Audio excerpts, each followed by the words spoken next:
संख्या व प्रकार. नैसर्गिक संख्या. ज्या संख्येचा वापर आपण व्यवहारात करतो त्यांना नैसर्गिक संख्या म्हणतात, परंतु ऋण संख्या या नैसर्गिक संख्या नसतात. समसंख्या. ज्या संख्येस 2 ने निशेष भाग जातो त्यांना समसंख्या असे म्हणतात. उदाहरणार्थ 2, 4, 6, 8, 10, 12. तिसरा आहे विषम संख्या. ज्या संख्येस 2 ने निशेष भाग जात नाही त्यांना आपण विषम संख्या असे म्हणतो. उदाहरणार्थ 1, 3, 5, 7, 9 आणि 99. मूळ संख्या. ज्या संख्येला फक्त एक किंवा त्याच संख्येने भाग जातो ती संख्या म्हणजे मूळ संख्या. उदाहरणार्थ 2, 3, 5, 7, 11, 13, 17, 19 आणि 23. संयुक्त संख्या.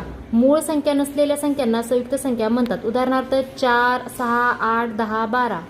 2 ही एकमेव सम व मूळ संख्या आहे. पूर्ण संख्या. 0, 1, 2, 3, 4, 5 या संख्यांना पूर्ण संख्या म्हणतात. 0 ही सर्वात लहान पूर्ण संख्या आहे. पूर्णांक संख्या. 0 धन संख्या व ऋण संख्या या संख्यांना पूर्णांक संख्या म्हणतात.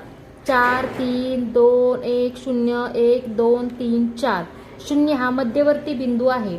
परिमेय संख्या. कोणत्याही पूर्णांक संख्येच्या छेदात 0 सोडून कोणतीही पूर्णांक संख्या आल्यास त्या संख्येला परिमेय संख्या असे म्हणतात. उदाहरणार्थ 0, 6, 6, 6, 6.